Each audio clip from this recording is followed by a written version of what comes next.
estamos viendo cómo nos organizamos, porque hay que entender que todo esto genera nuevos interrogantes y la necesidad de encontrar nuevos acuerdos, ¿no? La realidad cambió, y entre esos nuevos acuerdos, bueno, que las docentes tengamos las 2 dosis, ver qué hacemos con algunos estudiantes que no quieren vacunarse y que tienen el derecho de hacerlo. O sea, hay muchas alternativas que tenemos que ir conversando, ¿sí?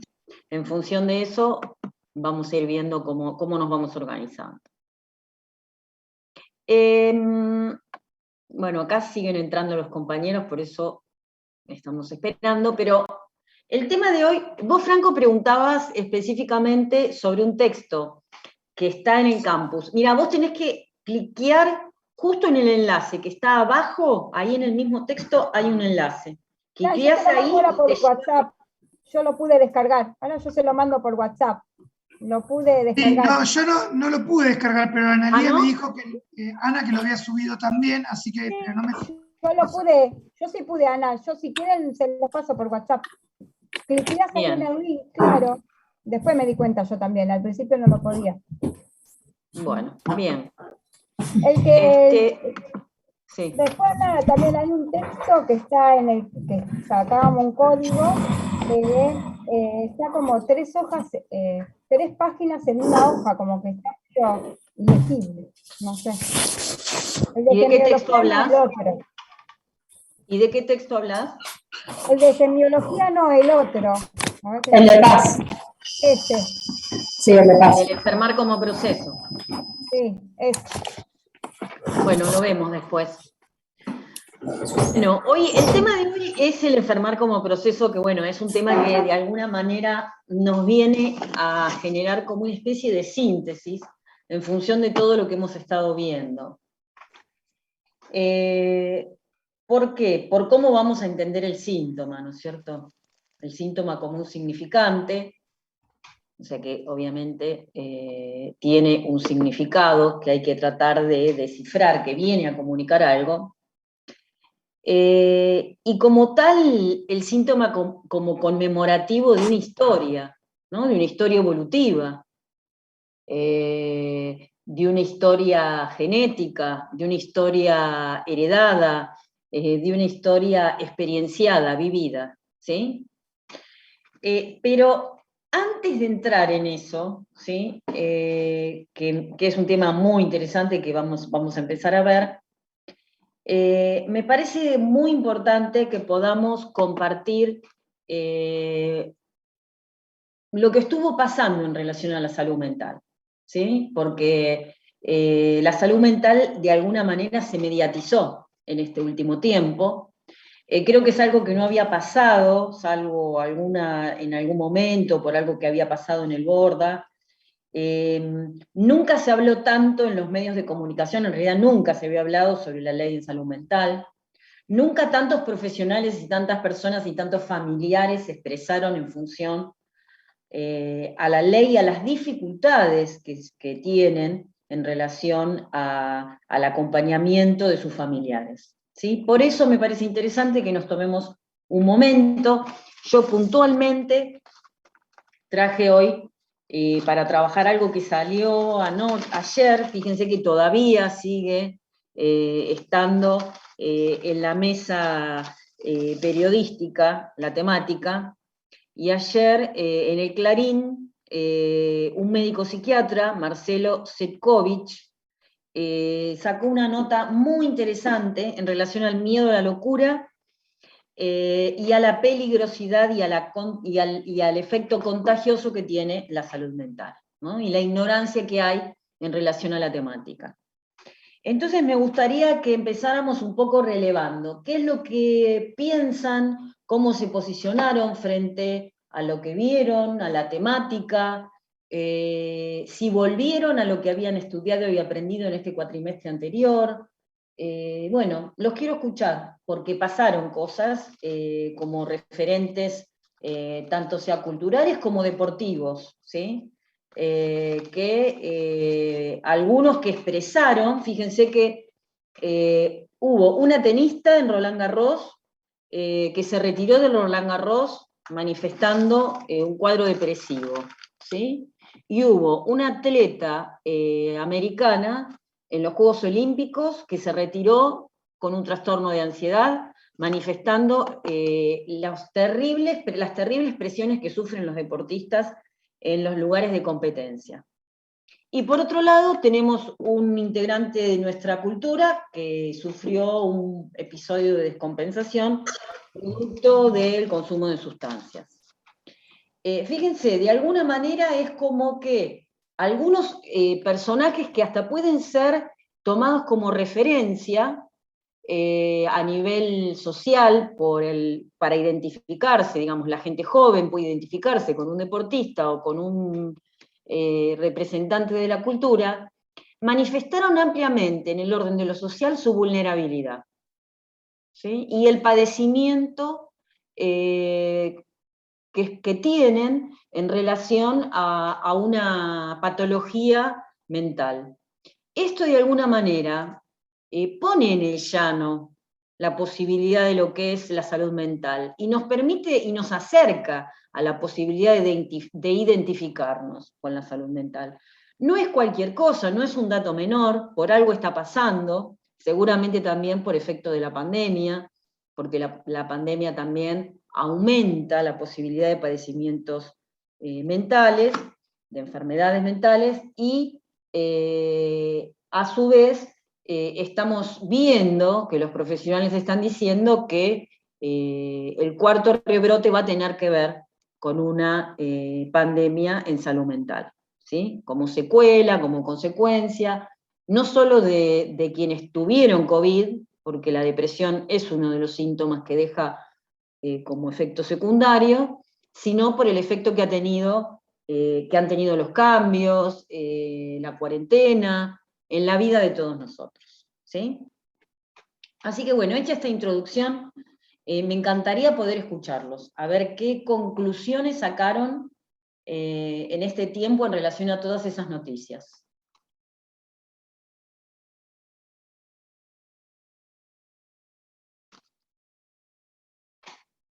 Hay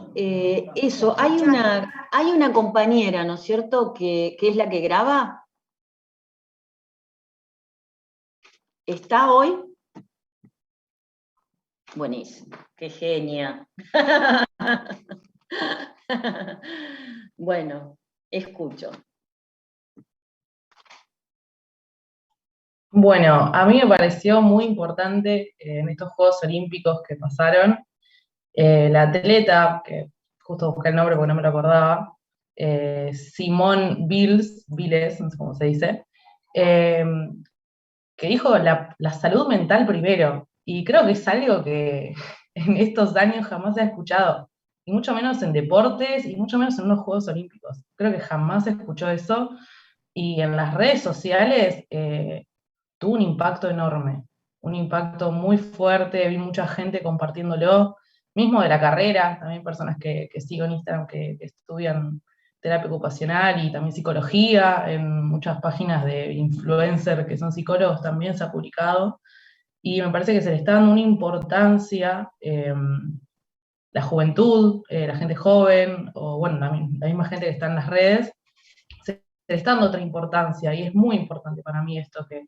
una atleta olímpica lo promoviera pese a estar mal, o sea, no dejando de lado su salud mental, ¿no? De que está vulnerable, debe ser horrible exponerse así, hay que ser muy fuerte, muy valiente, pero el mensaje que dio me pareció súper positivo, a pesar de lo que ella esté pasando una situación fea, me pareció muy positivo para la próxima generación de atletas, personas que se están preparando así, y bueno, ya te digo, pone a la salud mental en un primer lugar muy importante, sin dejar de lado, bueno, el deporte y las demás cosas. Así que eso me pareció un cambio enorme y positivo. Buenísimo, buenísimo. Fíjate cuando decís tuvo que ser muy valiente, ¿no es cierto? Sí, tuvo justamente por el lugar que ocupa en el imaginario social la salud mental, ¿no es cierto? La posibilidad de tener un padecimiento, tener un momento de crisis, digamos, es algo que tiende a ocultarse todavía, ¿sí?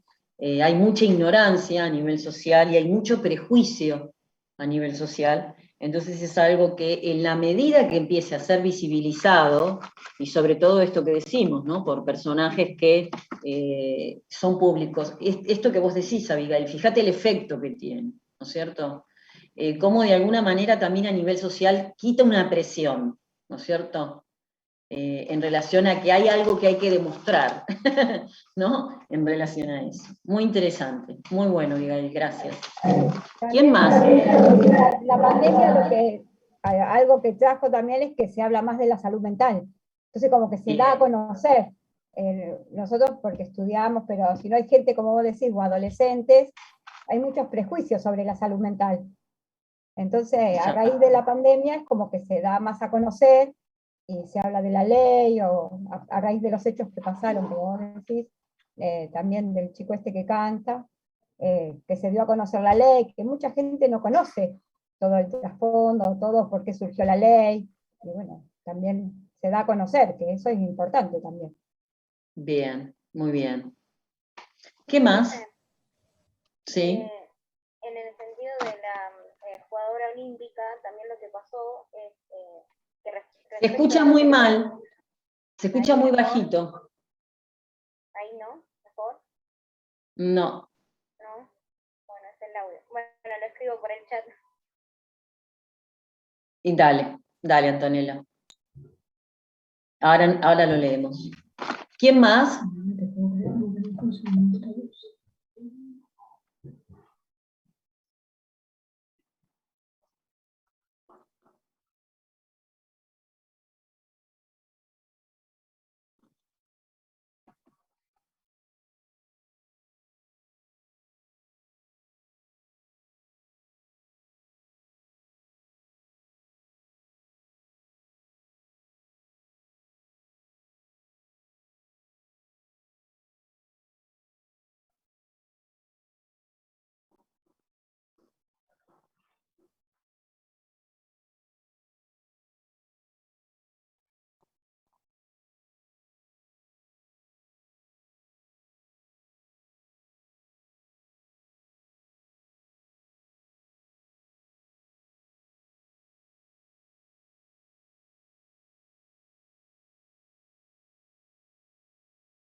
Bien.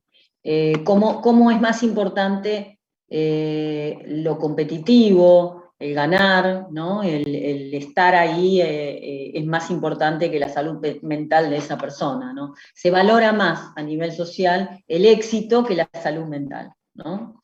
Acá hay una compañera, Antonella, que no podía hablar, que dicen donde si no se retiraba podía haber sido la ganadora del oro, claro. Lo pusieron en un lugar en donde, claro, cómo se va a retirar si podría haber ganado, ¿no? Pero bueno, ganó en otro sentido, ¿no? Pero bueno, no cabe duda de que esta es una sociedad extremadamente competitiva en la que vivimos y eso es lo que valora, que es lo que hemos trabajado en la primera parte de la cursada. Bien, ¿quién más? Yo también noté que, yo en lo personal noté que era como, lo veía muy cercano, como un tema de conversación, era como, ¿viste lo que pasó? ¿Y viste esto? O sea, como que muchas veces no se habla en los temas con tus amigos o con tu familia de la salud mental. Y también es como dice Sofía, que nada, que a veces se rejuzga a esa persona. Yo en lo personal escuché a Sofía, la nadadora, que decidió también cerrar todas las redes porque no estaba apta para recibir todos los comentarios y decía como que prevenía su salud mental para no recibir tantos comentarios. Y ahí me hizo pensar como cuántas veces hablamos sin saber, como desde el lado también futuro profesional, escuchar tantas cosas que se dicen es como que a veces era como, no me voy a poner a discutir, pero era como, ¿por qué hablamos sin saber tantas veces? Tenés que estar en el lugar de una nadadora o de un jugador olímpico, saber la exigencia que hay, que llegaron ahí y todo, y vos decís, ¿hasta cuándo vamos a seguir opinando sin saber? Y saber que tocaban no sé, tocaban tantos comentarios sobre la salud mental sin tanta base, también llega como un punto donde, no sé, estás estudiando salud mental o estás como metida un poco más en lo que es la materia, y escuchar tantos comentarios donde todo el mundo opina a veces sin saber, es como que, nada, a veces era como que me molestaba, pero como que también siento que me cuesta, o no sé si me cuesta, sino que a veces necesitas como un poco más de base teórica, entonces era como, no puedes estar diciendo eso. No, muy bien. Muy bien, Manuela. Bueno, eso que decís te sirve como profesional. Ya estás parada en el lugar de un profesional. Profe, y eso pasó también con el Chano, con todo Exacto. el episodio del Chano, pasó eso y yo, o sea, veía todas las noticias y las cosas que se iban reproduciendo, y era como que cuánta gente opinando, gente periodistas, ¿no? Que no están especializadas en lo absoluto, o gente profesionales que por ahí no saben del caso del Chano, entonces es como que todos estaban opinando de lo que pasó, sin saber realmente cuál era su diagnóstico, qué le pasaba, o cuál era el contexto de lo que estaba pasando. Exacto. Y también que en ese caso la discusión siento que a veces también en parte se derivó en el tema del arma y el control que tendría que haber tenido la policía, o la gente de seguridad, no sé quién era, y como que se centró más en eso, en el control a la persona, y no tanto en el contexto o en las cosas que le pasaban a él. Bien. Bien, alguien acá pone en el chat algo en relación a la ley, ¿no es cierto? Que dicen que la ley fue muy criticada, se habló mucho de la ley, y bueno, hubo todo tipo de opiniones, ¿no? Ahora vamos a ver qué es lo que sale en función de eso. Analía, ¿Quién yo más? quiero hablar, bueno, no sé, se me ve mi cara, ¿no? Ya estoy cansadísimo Sí, de todo esto, porque en verdad no toda la gente, pero la mayoría de la gente está ya sacada, ¿viste? Ya en la guardia está agresiva, pega en los vidrios, a mí el otro día casi me pegaron. La gente no ve que puede enfermarse, ese es el tema. Estamos no toma hablando conciencia. claro, del No toma proceso de conciencia. enfermar. Ellos piensan que no se van a enfermar. Y ellos piensan que vos, aunque le estás preguntando los síntomas y todos te ríen en la cara, ¿cómo yo voy a tener COVID? Entonces, nosotros estamos hace un año y medio en contra de todo esto. Es decir, nadie toma, es decir, veamos, en este tema de la pandemia nos damos cuenta que no hay una salud preventiva. Porque si hubiera una salud completamente preventiva, no habría enfermedad. La gente del primer día no saldría, no, se lavaría las manos, no tendría contacto con la gente. Ahora, estábamos re bien. El día del niño explotó todo y otra vez volvimos a 100 hisopados por día. Entonces, yo entiendo que todos estamos cansados. Imagínate, yo estoy más cansado que todos ustedes. Pero, frente a eso, hay que seguir. Porque si ahora nos relajamos, va a venir la Delta que está viniendo y va a pasar lo mismo de antes. Exacto. Entonces, yo siempre nunca trato de, no cambio mi forma de ser. A veces sí estoy un poco como alterado porque te altera toda la movida que hay, viste, por los médicos, todas las exigencias, los pacientes que vienen en las urgencias, porque encima de las urgencias está el COVID. No es que la guardia como que se empeoró más ahora. Bueno, vos lo has visto cuando has ido. Es decir, y somos el mismo personal de antes. No es que, de hecho, a veces somos menos. Entonces, la gente tampoco, no digo que se ponga en lugar nuestro, pero yo tengo que estar bien para cuidarte a vos. Entonces, yo creo de que si vos a mí me agredís verbalmente, me vas a hacer que yo esté mal. Entonces, Fíjate, Franco, esto que vos decís, ¿no es cierto? La gente en realidad no toma conciencia y no se hace cargo de sus problemas en salud mental, ¿no? Porque naturalizan este tipo de respuesta, naturalizan este tipo de acciones. Un poco esto es lo que también nos pasa como sociedad, ¿no es cierto?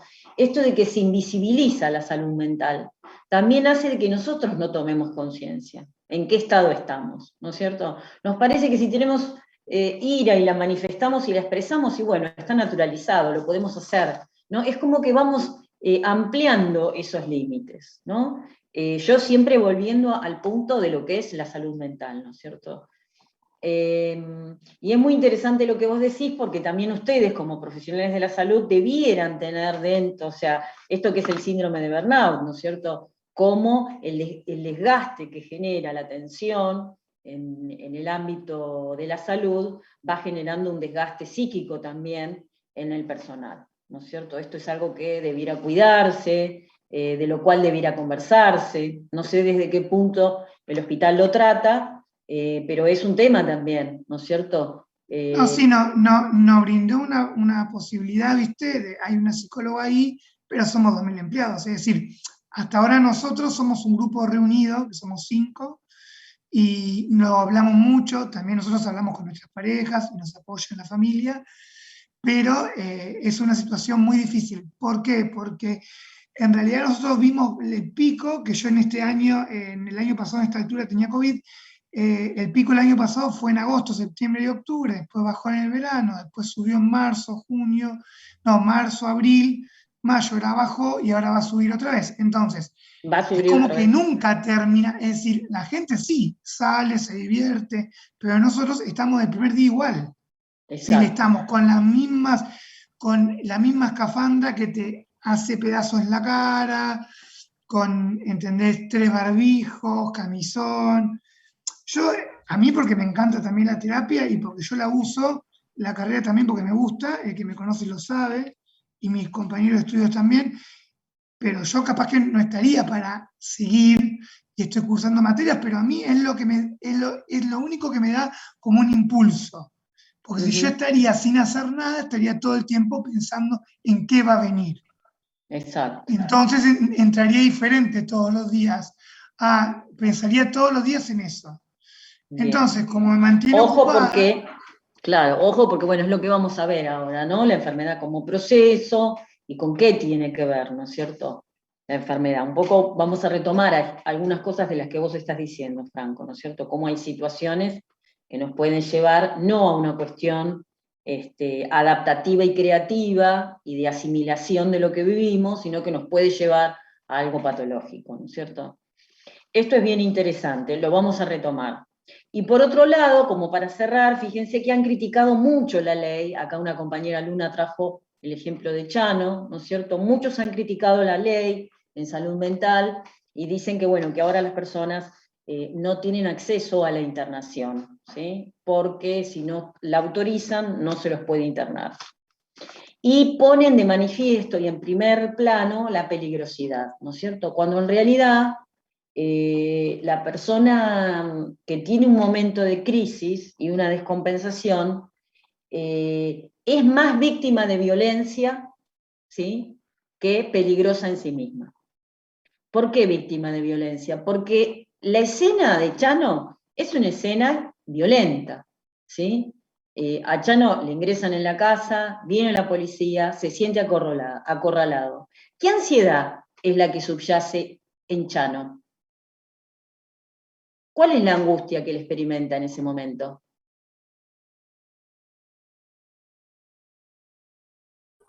que lo van a atacar. Que le Una hagan angustia daño, que le persecutoria, hagan daño. Persecutoria, claro. ¿no es Claro, que cierto? le hagan Él tiene una daño. angustia persecutoria. La angustia que subyace a su descompensación es una angustia, una vivencia de ataque, ¿sí? Si esto se concreta en el orden de lo real, ¿sí?, no solo lo acorralan en su vivienda, sino que viene la policía, es obvio que va a haber una reacción. Chano venía pidiendo ayuda hacía rato. ¿Cuál es la pregunta? Y para ir resolviendo, en primer lugar, la ley no desestima la internación, cuida la internación, cuida el derecho de esa persona a una internación digna, en primer lugar. En segundo lugar, ¿qué fue lo que falló en el caso Chano? ¿Qué les parece que falló en el Y caso que él Chano? pedía ayuda, como vos decías, la venía pidiendo ayuda, pero no se la brindó. Bueno, hubo una ayuda, Hubo que fue la madre, la el madre. equipo de salud, un patrullero. ¿Qué Sí, pero falló? el policía o el agente de seguridad, no sé, le terminó disparando, terminó internado. En Eh, defensa propia. ¿Qué y falló? ¿Qué falló? porque no está preparado el policía, tiene que haber alguien más preparado. ¿Es el policía? ¿Es el policía el que tiene que intervenir? Claro, no El dialogaron. sistema puede ser. El Estado. ¿El No, para mí Estado? falló la presencia de una persona que sepa cómo manejar esas situaciones. Que sea mediadora. Exactamente. Esa Porque- situación, ¿cuál es la palabra? Hay que contenerla. ¿Y cómo se contiene una situación de descompensación? ¿Cómo se contiene una situación de descompensación? Ustedes, futuros profesionales de la salud, Yo ¿cómo se la siempre cuando contienen? viene alguien en crisis en el hospital, siempre hablo con la persona, siempre. ¿Qué necesitas? Perfecto. ¿Qué te pasa? ¿Te falta el aire? Sí, tengo ataque de pánico. Bueno, respira tranquilo, yo me llamo Franco, te voy a ayudar. Le agarro la mano, sí, bueno, respira tranquilo, que el oxígeno lo tenés. Mirá, ¿ves que tenés 98%? Relájate. Hay otros profesionales que no lo hacen. De hecho, Bien. había un niño con un autismo que, bueno, no me gusta decirlo, pero estaba diagnosticado de muchos años, de 18 años, y entró con movimientos involuntarios, gritando. Bueno, yo me acerqué, pues nadie lo quería atender, y él tenía, hablando de salud mental, una llave, que era su símbolo. Él la tocaba, no la quería sacar. Yo tenía que sacarle sangre. Entonces le hablé, yo sabía que él no me entendía del todo, pero yo lo toqué y lo miré, obvio con guantes. Pero él se sintió tan confortado conmigo, que yo también lo escuchaba cuando él gritaba y todo, y se calmó. Yo creo de que si nosotros somos empáticos, escucha activa, nos ponemos en el lugar del otro, porque muchos profesionales, ¿no? Bueno, muchos médicos, cuando viene una persona con un ataque de pánico, la persona no lo maneja eso. Sí, es la misma que viene siempre, es un ataque de pánico. No, no hay que tratar así, porque es un humano la persona.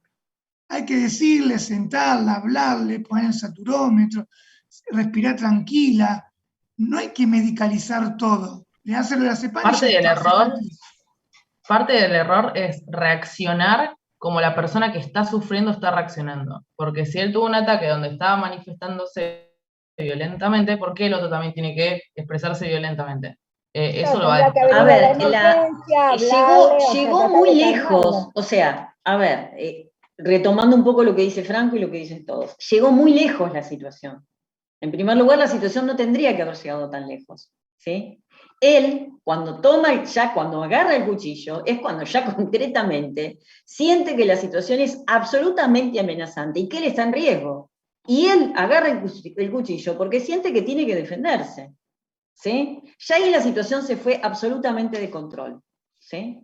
Pero la situación debiera haberse contenido y haberse logrado equilibrar mucho antes, ¿sí? Y es un poco como dice Franco, escuchando, conteniendo, acompañando, generando confianza. Ese es el procedimiento. Ese es el procedimiento frente a una situación de crisis, ¿sí? De todo lo que escuché, Alicia Stolkiner, que es una de las docentes de la UBA que ustedes han escuchado, tienen videos, hizo una muy buena entrevista de radio en relación a la temática y explicó muy bien, situaciones como esta se presentan todos los días, no se mediatizan, nadie sabe qué pasan, pero suceden.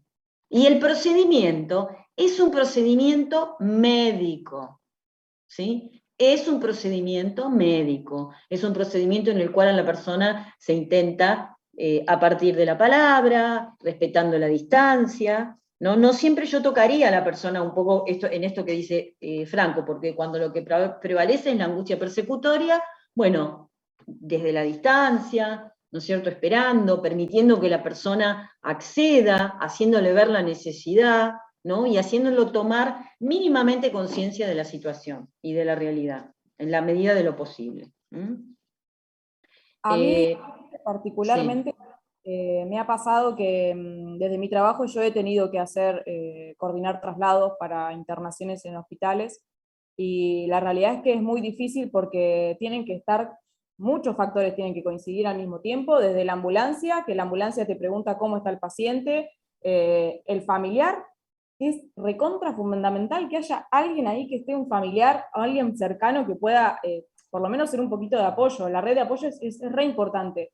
Y me ha pasado de que, no sé, que hemos tenido 4 intentos con una misma persona y la realidad es que ha sido súper complicado y a mí me ha quedado esa sensación de la verdad que la persona pobre debe ser horrible, desde escuchar a la gente de la ambulancia que te diga, mira, no pudimos, se puso muy violenta, está muy angustiada, fue la médica, la llaman antes, le explican todo, pero bueno, en este caso puntual, por suerte, han intervenido todos, pero la realidad es que es re difícil, y la policía misma que a mí me han llamado y me han dicho, mirá, pero yo he ido y la verdad es que no se puede, a veces el familiar no está. También me ha pasado con otro caso, mirá, fuimos y el familiar no está, o que va a la ambulancia y te dice el familiar, no, mirá, no, está durmiendo, no puedo abrir la puerta. Y también es es como un poco dejar un poco de lado a la persona también, que vos ves que está la necesidad, que vas y te presentás hasta un juzgado, porque tiene que haber un oficio, y el que te emite el oficio tampoco es un profesional de salud, generalmente es un abogado, un juez, y no hay alguien que le haga una pericia realmente a la persona para ver cómo está o en qué condiciones. Siempre el oficio te dice que, bueno, que se tienen que preservar los derechos de la persona, que puede intervenir la policía, pero siempre de manera como armoniosa, pero no siempre se da. La realidad es que a mí me ha dejado como una sensación, las veces que lo he tenido que coordinar, es bastante fuerte, porque yo me pongo en el lugar de la otra persona y yo pienso, viene alguien después de 1000 años y me quiere internar, ¿con qué derecho viene a decir que yo no estoy en mis capacidades? Es como que es horrible, pero bueno, la verdad es que ojalá empiecen con la ley, que bueno, que ya hace tiempo que está, pero que se empiece a formar a todos, desde la policía, que tendría que estar formada, la gente de la ambulancia, bueno, hace lo que puede, están formados desde sus lugares, pero creo que tendrían que estar todos más formados, es lo que a mí me parece, porque lo he vivido bastante de cerca, más que nada. Muy bien, Diana, muy bueno tu relato, ¿sí? Porque nos acerca más todavía a la realidad, ¿no es cierto? Y eso es lo que queremos de alguna manera cotejar, ¿no? ¿Qué es lo que pasa en la realidad?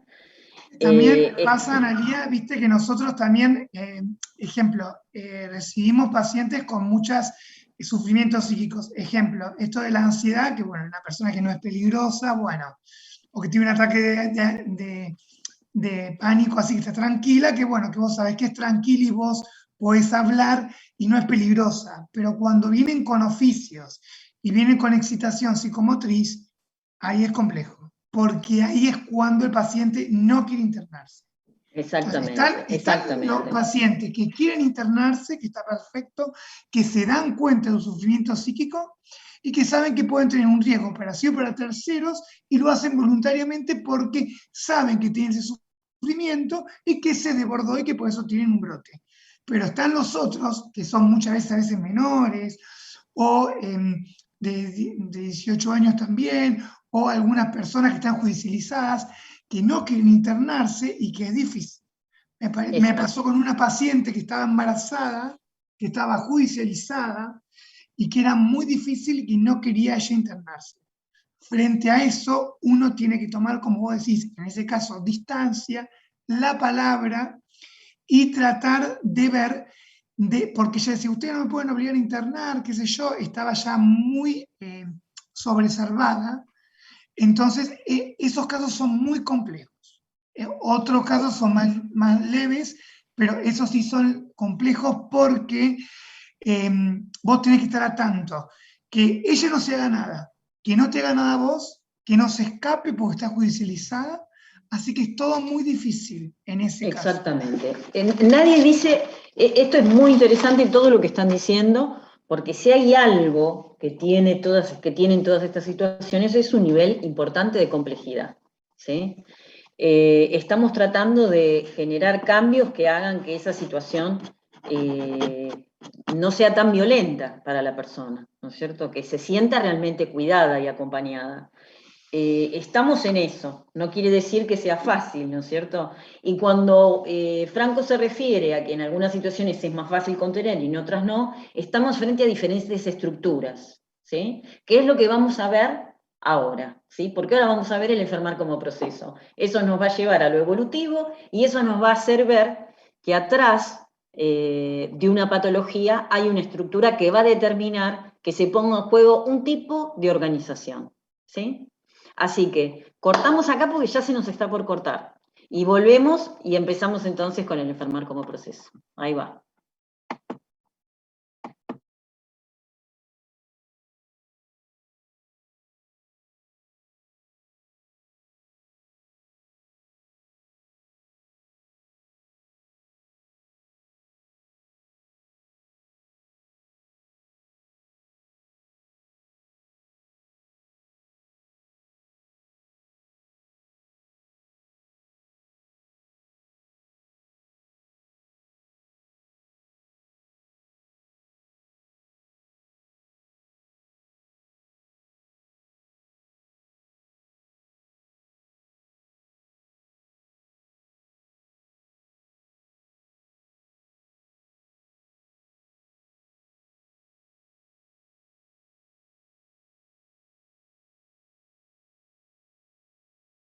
Sí, está.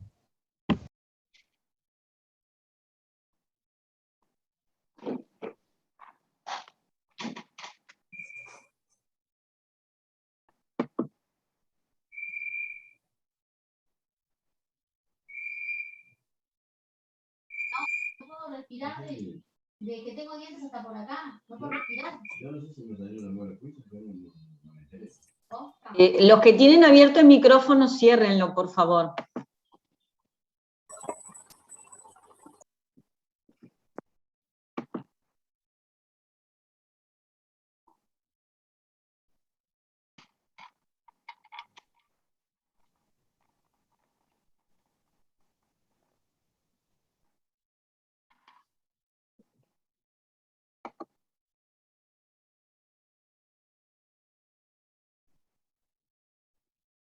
Bueno, ahí están terminando de ingresar.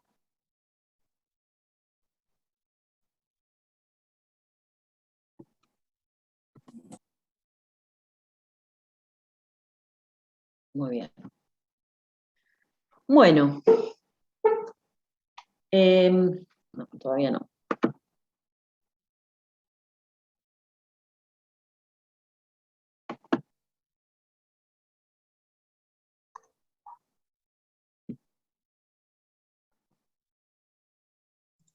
Bien. La enfermedad como proceso, qué término interesante, ¿no es cierto? Porque el proceso remite a una cuestión en la cual hay experiencias que se van sumando, que se van complejizando. El proceso remite a una cuestión de complejidad, de cambio, de aprendizaje. Fíjense que es algo que no se da de un momento para otro, ¿no es cierto?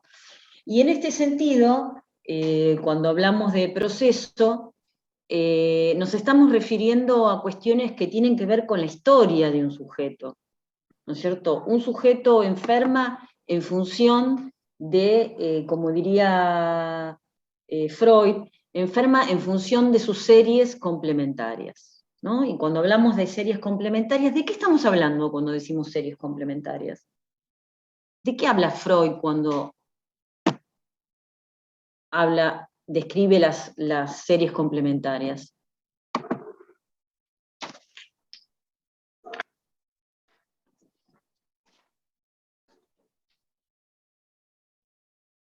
Habla de una cuestión que tiene que ver con un cierto tipo de disposición, que va a estar determinado por factores hereditarios, factores congénitos, por experiencias, las experiencias del sujeto, por las experiencias infantiles y por las experiencias de vida del sujeto. Eso va a generar una disposición. ¿Qué sería una disposición? ¿No? Esto que veíamos en la primera parte. Lo disposicional es aquello que se superpone en la realidad que nosotros vivimos, que es absolutamente inconsciente y que de alguna manera nos hace leer la realidad de una determinada manera. ¿No es cierto? Si esta disposición, además, es la que posibilita un determinado tipo de estructura en un sujeto. En función de los factores congénitos, de lo hereditario y de las experiencias, va a haber un determinado tipo de estructura que ese sujeto va a tener. Esa estructura puede ser de tres tipos. Podemos hablar de una estructura psicótica, de una estructura psicopática o de una estructura neurótica, siguiendo, de alguna manera, el desarrollo de la teoría psicosexual freudiana, diríamos, etapa oral, etapa anal, etapa psicosexual. ¿Sí? Ese punto de fijación, que es el que va a determinar de alguna manera esa disposición, va a estar en relación a la teoría pulsional que desarrolló Freud, que tiene que ver con esto, con el momento del desarrollo psicosexual, que tiene que ver con la etapa oral, anal o genital, en la cual va a estar ese punto de fijación. Que va a estar, ¿por qué va a haber un punto de fijación? ¿Cómo podemos definir un punto de fijación? ¿Alguien leyó algo de lo que tenían para hoy?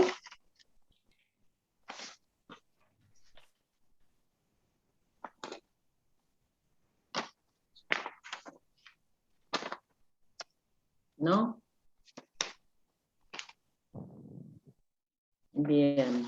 No, Muy profe, bien. tuve inconvenientes para encontrar la bibliografía y cuando la encontré faltaba un ratito para la clase. Bien, muy bien. Profe, no sé si se me escucha.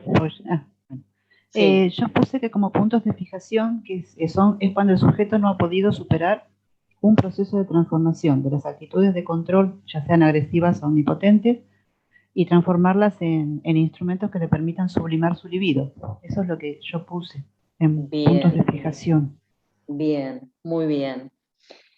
Ha quedado una suerte de conflicto inconsciente, ¿no es cierto?, de una fantasía inconsciente, que de alguna manera retiene energía libidinal, ¿no es cierto?, esa situación, ese punto de fijación, ¿sí? Es algo que queda ahí, que es inconsciente, que está latente, que tiene que ver con la fantasía, y que de alguna manera el sujeto sigue avanzando, ¿sí? Sigue avanzando en este proceso que decimos, y sigue teniendo una vida, ¿no es cierto? Pero esta disposición, que va a estar generada también por un punto de fijación, va a determinar un tipo de estructura, estos tres tipos de estructuras que dijimos. Bien. Frente a una determinada situación, ¿sí? Cuando estamos hablando del enfermar como un proceso, ¿cómo empieza la enfermedad? ¿Cómo irrumpe la enfermedad? ¿Cómo empieza la formación de un síntoma? ¿En qué momento? ¿Por qué? ¿De qué manera? Esas son las tres preguntas que nos tenemos que poder resolver, que tenemos que poder contestarnos. Y en principio se las hago a ustedes, ¿sí? ¿Por qué alguien enferma y genera un síntoma? ¿Por qué aparece la enfermedad? ¿Por qué aparece lo patológico? Ante una situación desencadenante. Ante una situación desencadenante. Bien. Ante el equilibrio también, cuando algo, digamos, está lejos como que se va como la homeostasis, el equilibrio de uno, no, o sea, no solamente en lo orgánico, sino me refiero también por ahí a lo psíquico. Exacto. Cuando uno colapsa, que se produce un desequilibrio en uno. Perfecto. Estamos hablando de cuestiones psíquicas, ¿sí? Estamos hablando de que el sistema, ¿no? De alguna manera intenta mantener un equilibrio, ¿no es cierto? Ese equilibrio, acá hay una compañera que dice, hay algo, hay una situación puntual que desencadena un proceso patológico, ¿no? La persona viene viviendo su vida cotidiana, sus costumbres, sus hábitos, y hay algo que irrumpe en esa cotidianeidad, ¿sí? Hay una situación puntual. Esa situación puntual es una situación conflictiva. ¿Por qué les parece que esa situación puntual desencadena un proceso que puede terminar siendo un proceso patológico? ¿Qué es lo que pasa con esa situación puntual, con ese conflicto? No lo puede afrontar, no tiene mecanismos. Bien, el psiquismo no lo puede afrontar, se rompe este equilibrio del cual hablaba Diana, ¿no es cierto? Y frente a este proceso que de alguna manera al sujeto se siente avasallado por esta situación, pasa algo muy puntual. En primer lugar, se da lo que se llama la introversión, ¿sí? La libido vuelve de alguna manera al yo, la libido se introyecta, ¿y qué pasa? Empieza a buscar, a partir de la introversión, empieza a regresionar y empieza a buscar ese punto de fijación. Esto que decimos, esta experiencia que pudo ser traumática, que pudo ser por traumática o por placentera, generó un punto de fijación, ¿sí? Por traumática o por placentera. Empieza a volver para atrás la libido, y hay como una cuestión que les diría que es bien energético, digamos, es como un imán un punto de fijación, ¿sí? Atrae a la energía libidinal hacia ese lugar, ¿sí? Entonces se produce una introversión, una regresión hacia un punto de fijación, ¿sí? Ese punto de fijación va a estar determinado, como bien dice Freud, bueno, por una disposición genética y hereditaria, y por las experiencias. Esto es lo que de alguna manera estuvimos viendo hasta ahora, cuando vimos a Melanie Klein, cuando vimos a Pichon-Rivière, estudiamos la constitución del mundo interno, vimos la teoría de las relaciones objetales, entendimos cómo empieza el psiquismo a constituirse evolutivamente, y cómo las experiencias que el bebé, que el feto, porque llegamos también a hacer un recorrido por la vida intrauterina, cómo el bebé y el feto empieza a poder incorporar las experiencias, empieza a metabolizarlas y empieza a simbolizarlas, ¿sí? Y empieza a construir una fantasía inconsciente en función de lo que trae, ¿sí? ¿Qué trae al nacer? Según Melanie Klein.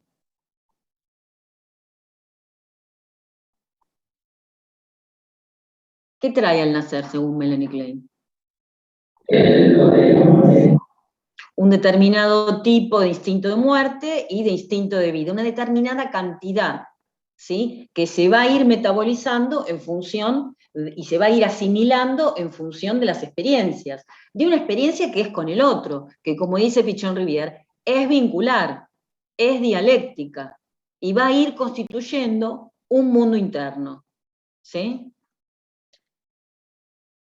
Entonces, eso va a determinar este punto de fijación, esas experiencias que tienen que ver también con lo que trae, ¿sí? Que también puede estar modificado por otras cuestiones, ¿no es cierto? Puede haber un problema metabólico en ese bebé, entonces las experiencias las pueda vivir, que sean mucho más frustrantes, las experiencias que vive, ¿sí? Puede traer algún tipo de déficit en la evolución y el desarrollo cognitivo. Puede haber un bebé que no pueda hacer frente a la succión en el momento de nacer, y esto dificulta las experiencias con el alimento y la satisfacción que genera el alimento y la experiencia vincular con el otro.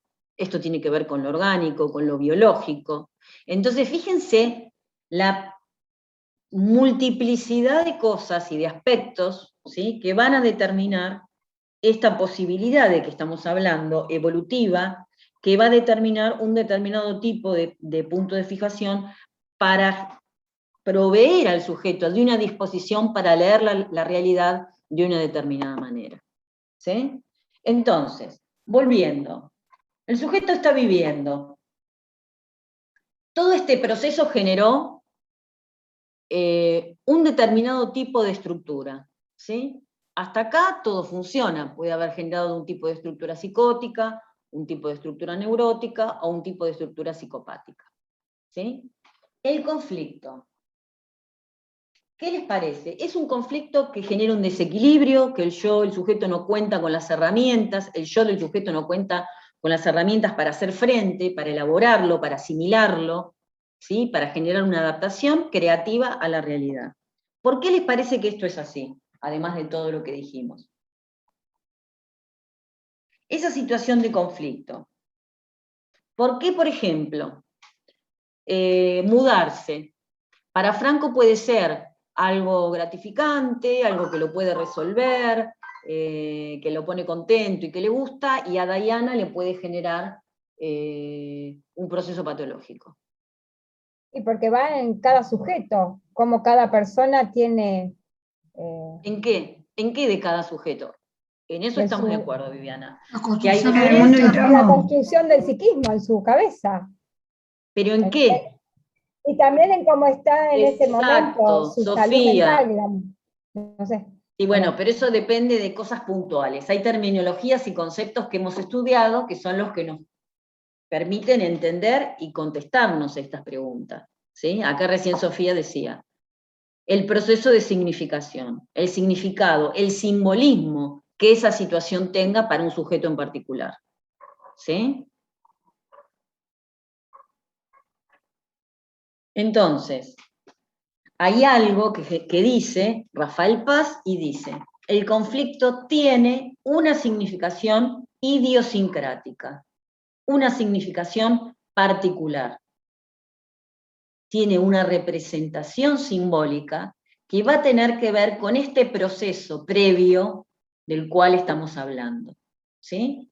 Por eso Franco se pone contento con la mudanza y Diana se enferma con la mudanza, porque cada situación tiene una significación que es particular para cada sujeto. Y cómo va a poder hacer frente a ese conflicto y resolverlo, también depende de ese proceso previo y de esa historia. Lacan dice, el inconsciente lo tenemos que ir a buscar en la historia del sujeto. ¿Sí? Por eso a veces decimos, hay que construir un relato. Bueno, el relato es lo que le da sentido, es lo que permite significar, es lo que permite y nos da la pauta de que hay un proceso que se simbolizó, que se representó, que se puede expresar, que se puede metabolizar. ¿Sí? De eso también hablábamos cuando hablábamos de creatividad. ¿Sí? ¿Se acuerdan cuando hablábamos de la creatividad C? Bueno, el sujeto que puede expresarse libre, armoniosamente, y que goza al hacerlo. Bueno, está pudiendo metabolizar sentidos, significados, ¿sí? Está pudiendo simbolizar, representar en palabra aquello que le pasó. Hay sujetos que esto no lo pueden hacer, y es lo que tienen que poder hacer en el espacio terapéutico, ¿sí? Encontrar un proceso que les permita simbolizar, representar aquello que les pasó. Porque lo que no se simboliza, lo que no se puede representar, es lo que tiende a volver, a repetirse una y otra vez. Y es el acontecimiento traumático, ¿sí? Que no se puede terminar de elaborar y que tiende a volver una y otra vez. Y entiendan que el proceso traumático limita las posibilidades cotidianas de vida de un sujeto. ¿Sí?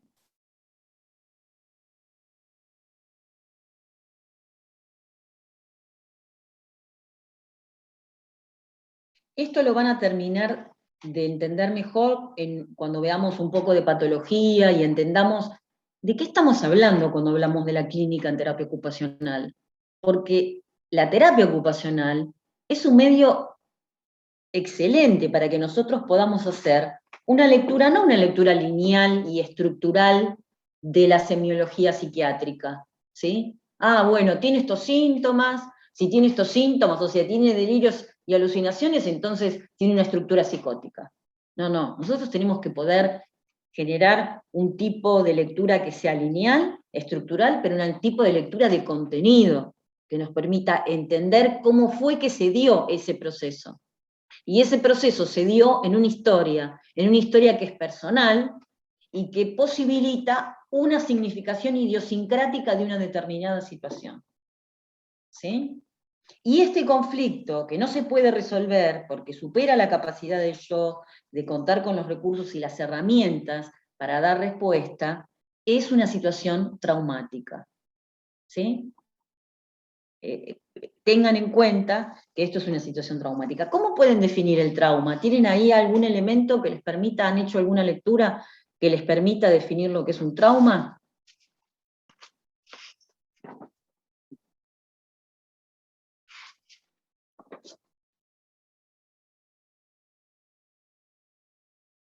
Traumático es todo aquello que determina una alteración cualitativa de los sistemas en equilibrio. ¿Sí? Hay una alteración. Y los mecanismos, el yo, las regulaciones que ese sujeto fue adquiriendo a lo largo de este proceso, no sirven para enfrentar la situación nueva.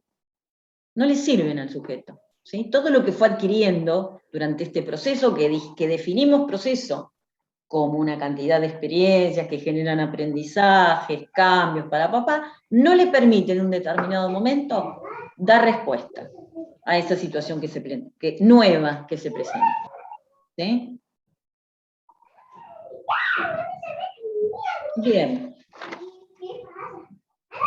Entonces, esto se puede relacionar también con el estrés postraumático, que lo vimos en psiquiatría clínica.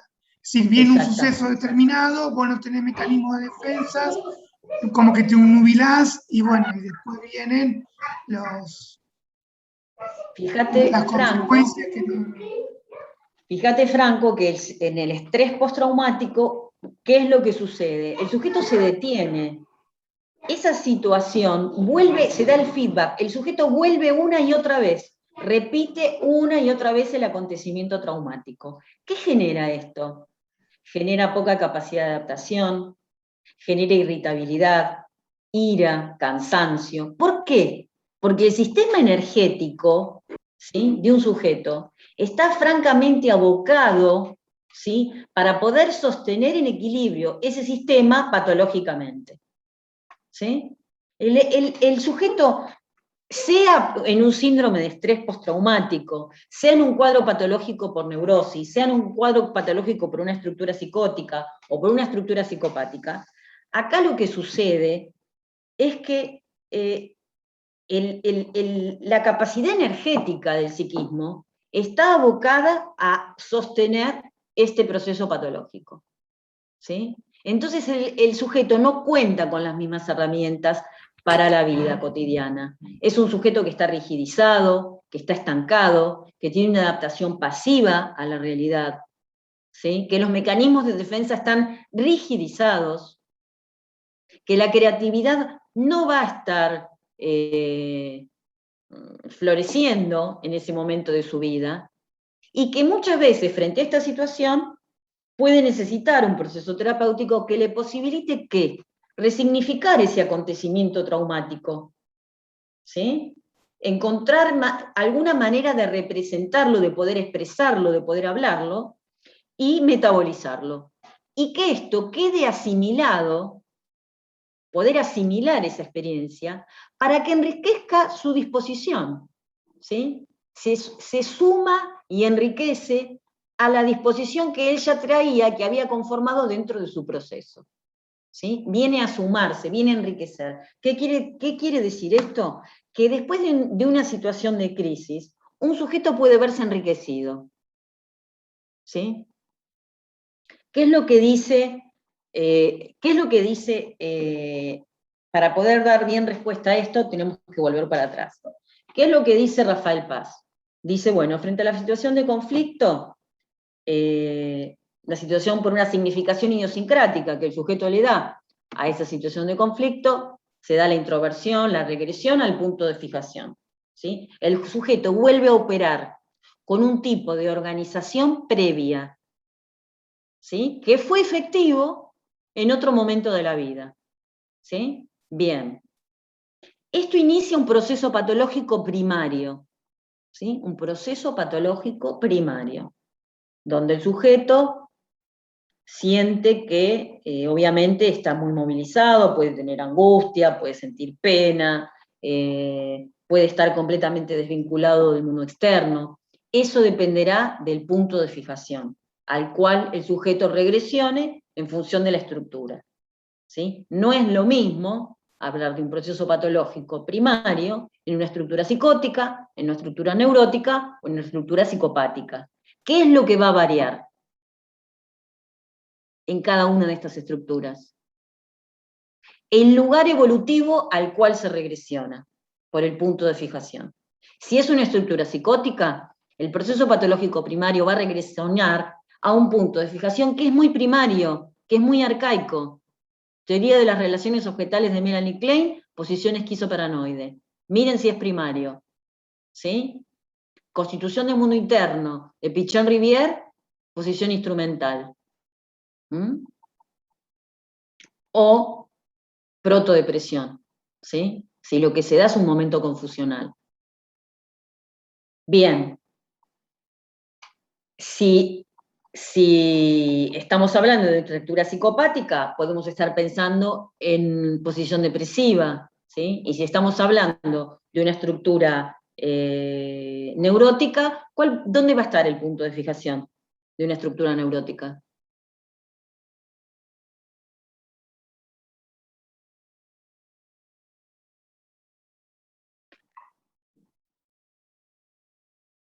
Ahí ya tendríamos que pensar y ayornarnos con la teoría de las pulsiones de Freud, y estaríamos pensando en la etapa anal o en la etapa del desarrollo psicosexual, ¿sí? En la etapa genital. Bien. Pero ¿qué pasa? Este proceso patológico primario que se inicia, puede ser que el sujeto pueda resolverlo, ¿sí? Y si lo puede resolver, la resolución va a ser adaptativa creativa.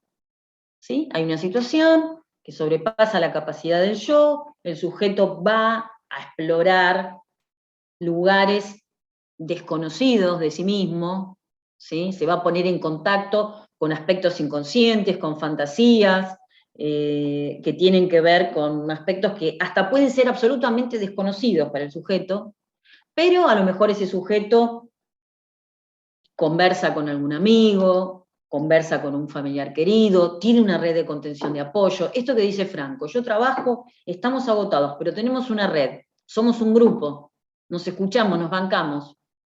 Eso es muy importante, ¿sí? Eso es muy importante, porque la situación a lo mejor lo puede sobrepasar, pero Franco a lo mejor va al otro día y lo conversa con los compañeros están en la misma, encuentra un grupo que funciona como red, ¿sí? Entonces, bueno, se sostiene, encuentra otros recursos que no solo están dentro de él, sino que están fuera de él, ¿sí? En el mundo externo. Y por una cuestión dialéctica se enriquecen todos, se enriquecen mutuamente. Esto es lo rico de la grupalidad, ¿sí? Esto es lo que nosotros nos referíamos cuando hablábamos. Y Analía, muchas veces que encontramos muchos pacientes que vienen, tienen sufrimiento psíquico, pero están muy solos a veces. Entonces, eso es lo que pasa. Somos seres sociales, Franco, somos seres sociales, ¿sí? Crecemos y nos constituimos como sujetos dentro de un grupo, ¿sí? Dentro de una grupalidad, ¿sí? Antes de ser persona, dice Pichon Rivière, antes de ser persona somos un grupo, ¿sí? Y ese grupo lo tenemos constituido, forma parte de nuestro mundo interno, ¿sí? Entonces, cuando estamos solos, no tenemos red, no tenemos apoyo. Vos recién hablabas del síndrome de estrés postraumático. Bueno, una de las peores cosas que tiene el síndrome de estrés postraumático es no poder elaborar la situación traumática porque no hay con quién hablar. La situación traumática se elabora hablándola, con un otro que me escucha, que me hace algún tipo de devolución, que me contiene, ¿sí? Es muy difícil elaborar una situación traumática cuando todo el mundo está con la boca cerrada y nadie quiere hablar. Por ejemplo, una violación en una mujer, ¿no es cierto? Que está mal visto, que genera prejuicio, que no, por algo te habrán violado, algo habrás hecho para que te pase eso, ¿no es cierto? Hay infinidad de datos del orden de lo social que tienen que ver con el mundo externo, ¿sí? Que condicionan a la mujer para poder hablar de aquello que le pasó. Esto no hace falta ir muy lejos, lo estamos viviendo, ¿sí? Estamos viviendo un proceso donde se está visibilizando el abuso sexual, ¿sí? Las mujeres están empezando a hablar, hay mujeres, ayer en el diario salió también otra actriz, Demi Moore, a los 15 años fue violada por su padrastro y hace un relato valiente, ¿sí? De cómo fue su experiencia, cómo fue su vivencia. Miren, 40 años tardó en poder decirlo, 40 años tardó en poder decirlo. Y cómo estos 40 años condicionan la vida de esa persona, ¿sí? Previo al acontecimiento y posterior al acontecimiento hay cuestiones, ¿sí? Que el psiquismo va a operar de una determinada manera, ¿sí? Va a haber menos capacidad de adaptación, esto que decíamos, irritabilidad, ira, comportamientos impulsivos, menos capacidad energética, menos creatividad, menos posibilidad de... puede haber insomnio, bueno, una serie de sufrimientos. En la clase que viene, en la semana que viene, van a trabajar en el trabajo práctico a partir de un texto, de un libro, ¿sí? Que hacen un relato de un trauma psíquico y de lo que es un síndrome de estrés postraumático, que realmente es muy interesante porque les va a permitir comprender y entender cómo el trauma, cuando no se puede simbolizar, cuando no se puede representar, cuando queda absolutamente reprimido, ¿sí? Genera un condicionamiento absoluto de la vida de un sujeto. El sujeto está absolutamente condicionado a una vida que está ya predeterminada por el acontecimiento traumático, ¿sí? Bien. Entonces, cuando se instala el proceso patológico primario, hay una salida todavía, ¿sí? Y la salida es adaptativo-creativa, es que la vida del sujeto se enriquece, ¿sí? Que el sujeto puede tomar contacto y conocimiento de aspectos personales que para el sujeto hasta ese momento eran desconocidos, que tiene que ver con lo inconsciente, con sus propias fantasías, ¿sí? Que eso lo puede de alguna manera elaborar, metabolizar y sumarlo como capital a lo disposicional y seguir adelante con su vida. El sujeto va a salir enriquecido porque no va a ser el mismo después de haber podido elaborar esa situación traumática. Y el ejemplo más concreto lo tenemos en un duelo, ¿sí? Un duelo en el cual se nos muere un ser querido, hay un momento de introversión, donde las catexis se van para adentro, la persona está triste, llora, no sale, quiere estar sola en su casa, bueno, toma contacto con eso interno, se vuelven a reeditar aquello que vimos evolutivamente que sucede en la posición depresiva, toma contacto con ese tipo de resolución, pero eso después, una vez que puede reorganizar su mundo interno y reequilibrarse, esas catexis que se introyectaron quedan disponibles. ¿Y quedan disponibles para qué? Para recatexizar el mundo externo. ¿Y en qué se convierten? Se convierten en nuevos proyectos, en nuevas amistades, en un nuevo sentido para la vida. Esas catexis que dejó y que liberó el proceso de duelo, vuelven a la vida para que la vida se enriquezca. ¿Sí? Y eso lo vemos, alguien que supera una situación de duelo, y bueno, lo vemos transformado. Y muchas veces vemos que ha podido resignificar su vida, que ha iniciado algo nuevo. ¿Sí?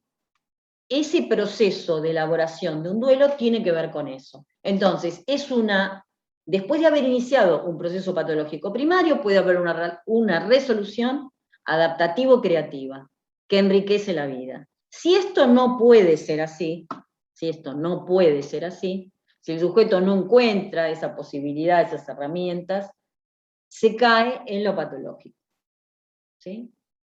Se cae en lo patológico, en algo que se estanca, se rigidiza, se estereotipa. ¿Sí?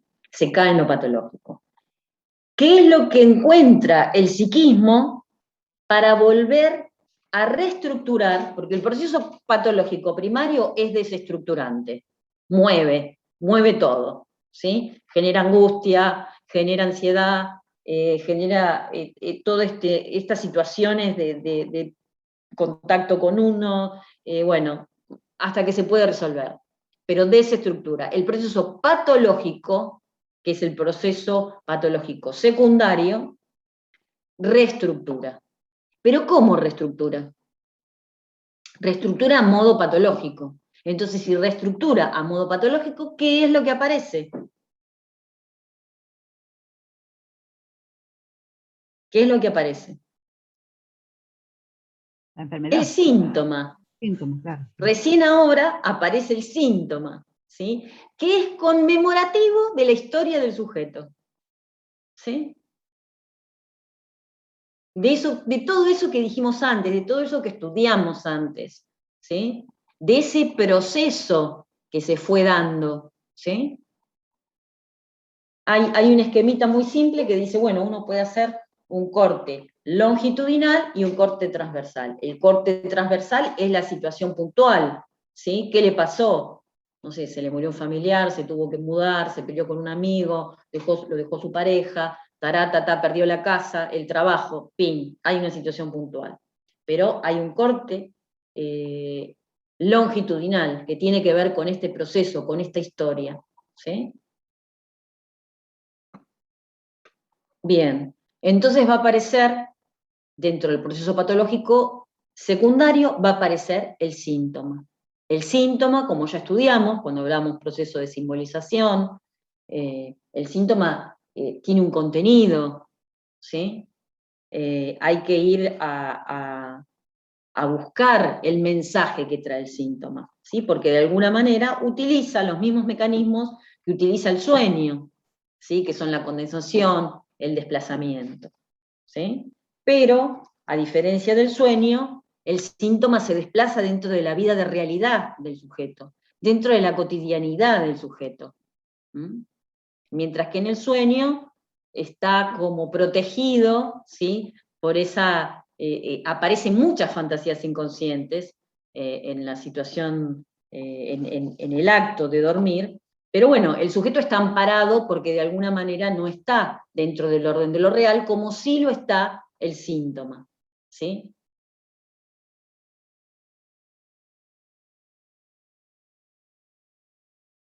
¿Qué síntoma va a aparecer dentro del proceso patológico secundario?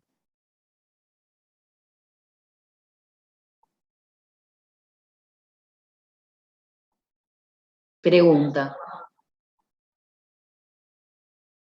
Sí. Puede haber síntomas físicos, puede haber síntomas psíquicos. Bien, muy bien. Pero ¿qué síntoma va a aparecer dentro del proceso patológico secundario?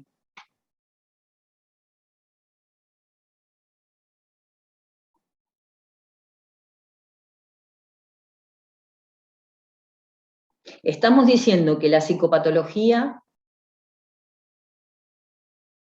nos permite ver a los síntomas no como algo aislado, sino como parte de un proceso.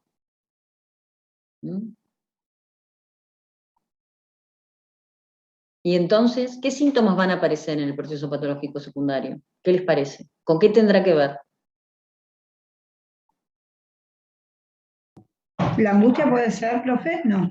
¿La angustia puede ser? ¿La angustia puede ser? Sí, pero va a haber angustias de distinto tipo. Profe, ¿puede ser que tenga que ver con la situación que desencadenó el proceso? Tiene que ver con la situación que desencadenó el proceso patológico primario. Sí. Bien. Puede ser el bloqueo. Entonces, porque los síntomas no se ven como algo aislado, sino como un efecto manifiesto de una estructura. Entonces va a depender de la estructura de ese sujeto que inicia el proceso patológico secundario. Si estamos hablando de una estructura psicótica, ¿cuál les parece que podrán ser los síntomas? ¿Cuál es el síntoma del proceso patológico secundario? ¿Cómo reestructura el psicótico descompensado? Con el delirio. ¿Sí? ¿No? Con el delirio. Mientras, como decía Sofía, ¿puede haber síntomas físicos? Sí, claro que puede haber síntomas físicos. ¿Y en qué? Y bueno, miren un fóbico, ¿no? Un fóbico puede tener síntomas físicos, puede sentirse ahogado. Y puede... sudoración en las manos, transpiración. Tal cual. Una histérica puede tener síntomas físicos, y sí, ya lo creo, la conversión histérica, ¿sí? Algo que no se da tanto como se daba en la época de Freud, pero piensen en las histéricas, que tenían parálisis en alguna parte del cuerpo, ceguera, y no tenían nada. Las estudiaban desde el punto de vista físico, no tenían nada, eran totalmente sanas, pero era un síntoma que tenía que ver con una conversión histérica, ¿sí? Hoy tiene más que ver la histeria con lo disociativo. Se nos está por terminar el tiempo. Lean, quédense pensando con esto, que lo vamos a retomar en la clase que viene. Muy linda. Buena semana, cuídense mucho. Lean, Gracias. Gracias. Que tienen ahí un material interesante. Gracias.